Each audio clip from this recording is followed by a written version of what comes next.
विनीता जी, जो छठे और सातवें चरण में एक बात जिस पर इतरा रही थी भारतीय जनता पार्टी, वो ये थी कि लाभार्थियों का जो एक बड़ा वर्ग था, और वो पिछले पहले फर्स्ट सेकंड थर्ड जो उनका फेज था उसमें उन्होंने बिल्कुल बहुत फिसड्डी हो गए थे।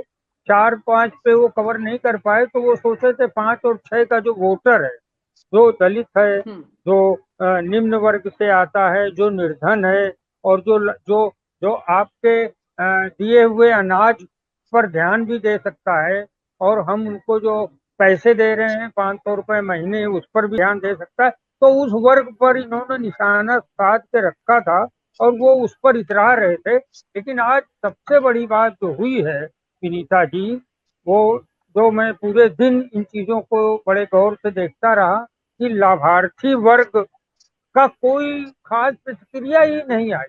बड़ी अजीब सी बात हुई कि जो जो दलित मतदाता है उसमें जाटव वोट तो गया, मायावती के तरफ आकर्षित है, वो शायद ट्रेडिशनल है, वो कई वर्षों तक और भी रहेगा।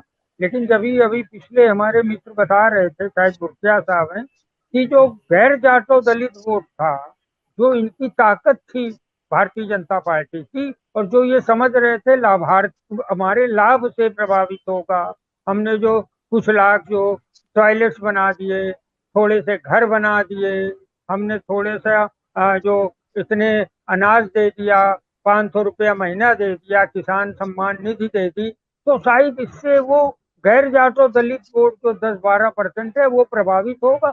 वो आज बिल्कुल प्रभावित नहीं दिखा। क्यों? उनके युवकों ने कई जगह आकर मैंने देखा कि सीधे बोला कि हमें इन सब चीजों से ज्यादा फर्क पड़ता है, हमें इस बात से कि हमें नौकरियों में आरक्षण बरकरार मिलता रहे। दलित वर्ग आरक्षण चाहता है, और और जो ओबीसी वर्ग है वो भी अपना आरक्षण खोना नहीं चाहता है।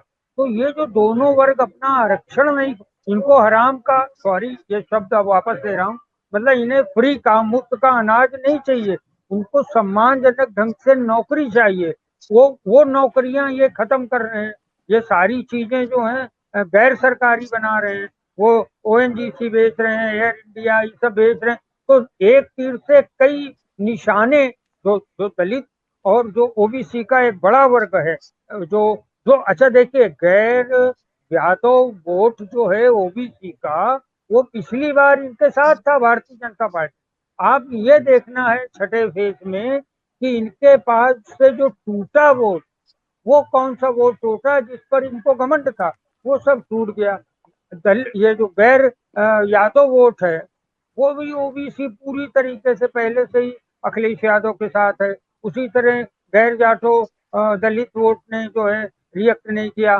ब्राह्मणों का भी एक बड़ा वर्ग, अभी किसी ने कहा, हाँ, मनोज सिन्हा की बात आई। एक तो बड़ा दुख है, आप मेरी शिकायत दर्ज कर लीजिए कि मनोज सिन्हा भी गाजीपुर या बनारस के आसपास के क्षेत्रों में प्रचार करते घूमे। उनका काम ये नहीं है। वो डिप्टी जो है उपराज्यपाल हैं कश्मीर के, तो उनको अपना काम करना चाहिए था। बिल्कुल लेकिन बिल्कुल। चलिए, हम्म। चलिए अंतिम बात जो मैं बोल रहा हूँ योगी की सीट की, कि योगी की सीट पर जो सबसे ज्यादा वोट है वो काइस्ट का, वो काइस्ट का, और दूसरा जो 50,000 वोट, 90,000 वोट काइस्ट का है, और 50,000 वोट है वेस्ट का है। अब देखिए, मोदी जी, इनकी योगी जी की जो खक्खाशाही है, बक्कल उधाड़ना और ये जो वृत्ति है, उससे एक नुकसान हो गया कि मनोज सिन्हा जैसा कायस्थ आदमी, जो 90,000 वोटों को प्रभावित कर सकता था, अपने दूतों से कर सकता था, जिस पोस्ट पे है उस पे नहीं कर सकता। उन्होंने कोई रुचि नहीं ली। और ना ही जो डॉक्टर दास हैं, जो राधा मोहन अग्रवाल साहब हैं, उन्होंने भी 50,000 जो वैश्य वोट हैं, उनको उनपे कोई योगी का प्रचार नहीं किया। तो मैं शुरू से ही और कल परसों नरसों से बोल रहा हूँ कि परिस्थितियों के अनुसार भारतीय जनता पार्टी 100 के नीचे है। और सबसे ज्यादा खुशी की बात यह है प्रदेश की जनता के लिए कि मुख्यमंत्री और उप मुख्यमंत्री दोनों ही चुनाव हारे। और आप हमसे जुड़े रहने के लिए सब्सक्राइब करें YouTube पर, फॉलो करें ट्विटर पर और लाइक करें Facebook पर। और ज्यादा जानकारी के लिए आपको टाइप करना होगा सिर्फ न्यूज नशा।